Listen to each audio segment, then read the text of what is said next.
So this conversation is going to be how to ask questions the right way in order to lead a representative to their own conclusion.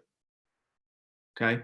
So we want to think with the end in mind, and we work the questions backwards. So if we're thinking with the end in mind, let's think about it. The end in mind, using this example for Grayson, who feels like she's pushing customers and is not getting sales, and she doesn't feel good. What's the end result? The end result of this conversation is, I want this representative to take the pressure off of herself, take the pressure off of her customer, begin having more fun, raise her conviction in Cutco, so that way she sells Cutco for the customer, not for herself. So that's my end result. I want her to have that mental shift. If I just tell her to have that mental shift, she's not going to get there.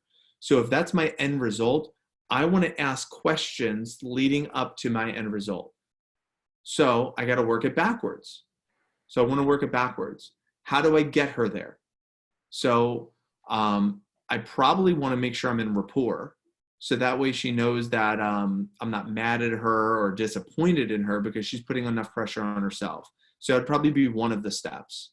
I also want to probably use something outside of Cutco to help her realize that maybe she's put pressure on herself somewhere else. So that way this is not like a new thing for her.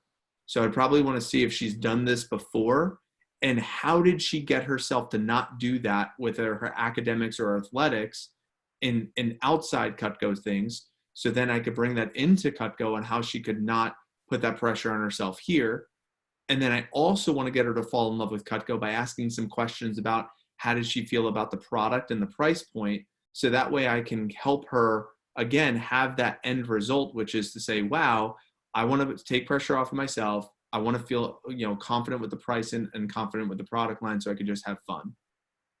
So that's what goes through my head, is going through there. So if we're going to have that conversation, now that you kind of like get the framework, let's role play. Okay. So you tell me what just happened. So tell me about the appointment. Cliff notes, just for time's sake. Hey, Mike. I just finished my appointment, another no sale. I really tried to get them to buy something, but they just weren't budging. So I'm a little bit disappointed in myself, but I'm just going to move on to the next one. Cool. So, hey, Jess, first and foremost, I just want to let you know, I'm really proud of you for how hard you are working right now to get your goals met. What's your big goal that you're most excited about, by the way? What's the big goal that you're working towards? I just want to be financially independent from my parents so that I can take the pressure off them. Got it. Yeah. Your parents work so hard that you want to make sure that they don't have to do what you could do for yourself. Does that sound right? Yeah. That's amazing, by the way. You have such a pure heart. And I love that goal for you, by the way, because I think this, but do you think you're capable of reaching that goal at some point in your life? Yeah, definitely. Yeah, I think so too. I think at some point in your life, you're going to be completely financial independent from your parents. And how's it going to feel, by the way, when you get to that point where you're completely financially independent from your parents? Would that feel pretty good? Yeah, I feel really good about it. That's going to be really exciting for you. I'm excited for you to experience that. Can you correct me if I'm wrong? Do you feel like you want that right now and you feel like you deserve that right now? Or do you feel like, no, Mike, I have patience. I don't need it right now. Like, it's okay if it's like down the road, or are you in a position like you want it right now? No, I want it right now. Yeah. So if you want something right now, but it takes a process to get there, and it takes a little bit of time and focus and commitment and whatnot. Has it ever happened to you before in life where you wanted something right now, but you knew it took a little bit of work to get there? Maybe like I know you're a cheerleader, right? Yeah. Did you want to do the tumbles and do all that things, and you wanted to get good at it right now, but you knew it took a little bit of time? Or maybe in academics where it's like, I want the A right now, but like you knew it took you some time to study? Or has any of that showed up for you ever in your life before, where you wanted something immediately, but you knew it took a little bit of time to get there? Yeah. I mean, in school and cheerleading, I definitely had to start from the bottom and work my way up. Yeah. So what conversation did you have with yourself at that point in your life to get you to say, it's going to take a little bit of patience, it's okay, and just enjoy the process So that way you don't just get so overwhelmed and drop out of school, or so overwhelmed that you quit cheerleading. Like, what was that conversation for yourself? I just told myself that the efforts would pay off and I would eventually get where I wanted to be if I just kept putting in the effort to do so. Yeah, sure, sure. And is that the truth? Yeah. I think so too. Did that allow you to take some pressure off of you and just be able to enjoy the process? Yeah, definitely. I mean, I didn't feel like I was being pressured because I knew I was just going along with steps. And you'd eventually become a great cheerleader, right? Yeah. Is that the case now? Are you a good cheerleader? Yeah, I'm a great cheerleader. You're pretty good, right? I agree. So how does that show up here? Grayson, why do you think I asked this question? How does that show up here? Do you feel like you might be wanting this financial dependence, and you know the only way to get there is through the sales, and you want that right now? Could there be some truth there? Yeah, I definitely think that, I mean, with these appointments, I'm just like putting a lot of pressure on myself to just do better right now so that I can do that right now instead of really like Yeah, giving I myself. understand. And by the way, I love that about you. I think everyone should love that about you. I think your customers should love that about you. You're an overachiever and you want the results and you want them now. And that's absolutely fantastic. So it's a great characteristic. Don't change that characteristic. Could we just turn that into a strength so it plays well for you? Is that okay? Yeah. So how we want to do that is you want to enjoy the process. You want to enjoy the process of cheer. We want you to enjoy the process of Cutco. You know, what's the most fun part of the presentation for you? If there was a fun part of the presentation, what's the most fun part for you besides the end where they say yes? Everything before that. Just like building rapport with them. Like I just like connecting. I haven't talked to these people for a while, so that's really fun for me. And then I feel like when I shift into the demo, I just get like very serious. Yeah, I understand. Um, if you could bring that intention just where you just bring that energetic throughout the entire presentation, where you're just connecting with them and having a fun, so the full presentation just feels like an ongoing conversation, would that make it more enjoyable for you? Oh yeah. Yeah. Cool. I'd like for you to bring that into your next appointment. I don't even care about the result. I don't care about what they buy. I don't care about what they say about Cutco, but could you bring that into your next appointment where it's just conversation throughout? Yeah. Could you do that? Yeah. I think that would be easier. Cool. I think so too. I want you to think about it in these terms. Okay. I'm going to give you two things and then we'll wrap up this conversation. Okay. And then we'll put you into activity. The first thing that shows up for me is Cutco. Who wins when they get it?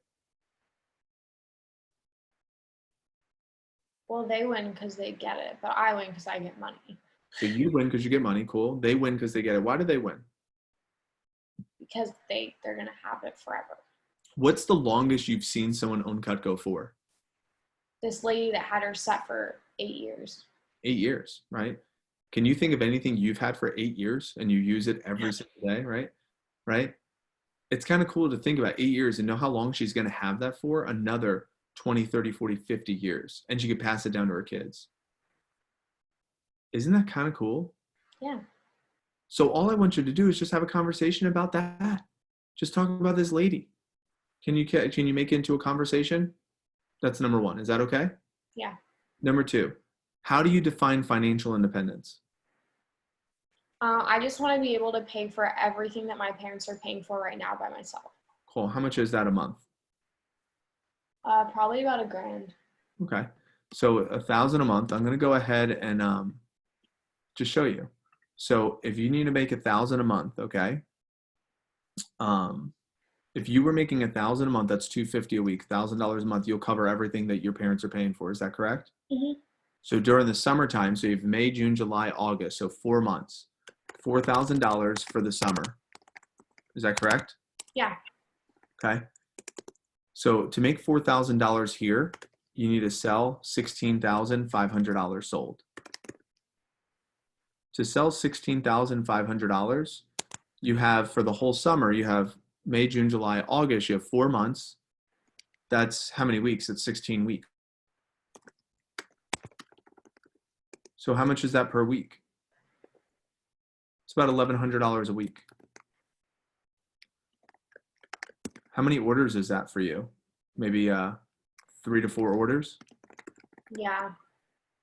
So if all you knew leaving this conversation is you just need to have 4 people buy Cutco from you each week, and you will have enough money by the end of the summertime, will that take a little bit of pressure off of you to say, you could do 5, 10, 15, 20 appointments. It doesn't matter how many appointments you do. As long as you have 4 people buy, you're going to have $4,000 by the end of the summertime. Would that be, could that eliminate some pressure from you? Yeah. So you can literally get 5 no's a week, but get 4 yeses, and you will have the money you need by the end of the summertime. Oh, wow. Is that eye-opening a little bit? Yeah, that makes me feel better. Do you want to see something really cool? Yeah. With your work ethic, if you just doubled it to $2,000 per week, where you end up, having a little bit better results, and you have like 6 orders per week, 6 to 7 per week, right? 2,000 a week for the summer, 2,000, so 2K times 16 weeks, that equals $32,000 that you sold. You know what that means you make? $10,000 earned. Wow. Okay. So to make the full, so all you need to do to make the money you need to make is 3 to 4 orders a week. To have real, complete financial independence, you turn that into 6 or 7 orders a week, and you will make $10,000 this summer. Okay. Can you focus on this right now, and then we could work our way up to this? Yeah. Yeah. So for this appointment that you're about to go into right now, what's our focus? Is just to what? Have a casual, really good, fun conversation. Is that fair enough? Yeah. Cool. Did you get value from that convo? Yeah. What showed up for you? And then we would debrief. Okay. Now, I know that was like about 12 minutes. Yeah, that was really good. That was good. So I'll record you showing up what made sense. Okay. So just to kind of capture the recap, what showed up for you? So I started the conversation saying what my end result is, help her come to her own conclusion, and I walked it all the way backwards, but it took a lot of questions to get to that point. Some questions, perspective, acknowledgement, rapport, boom, to get to that outcome. Little bit of logic. What showed up for you though? What showed up for me was first in the beginning, just making her feel like just acknowledging her for her work.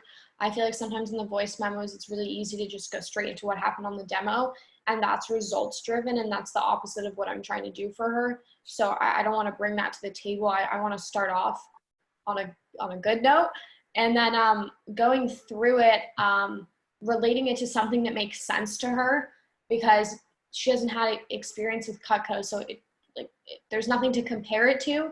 So she needs something in her life to compare it to. And then finally, just really defining the goals. And that's where the breakdown comes into play of like, hey, I know it seems like this like really big idea in your head, but like, let's walk it back. Like, how much do you need? How many orders? Making it very doable and giving her small things to focus on. Like, I feel relieved that it's not even my summer. So just walking it back and doing it more from like just like a well-being perspective. I think that when I coach, I put so much pressure on what I'm saying. It's like not really about me. So I think that if I just switch it around a little bit, it'll be a little bit easier for me to approach. Good. That was fun. That was fun for me. Let me stop the recording. Yeah, this is definitely something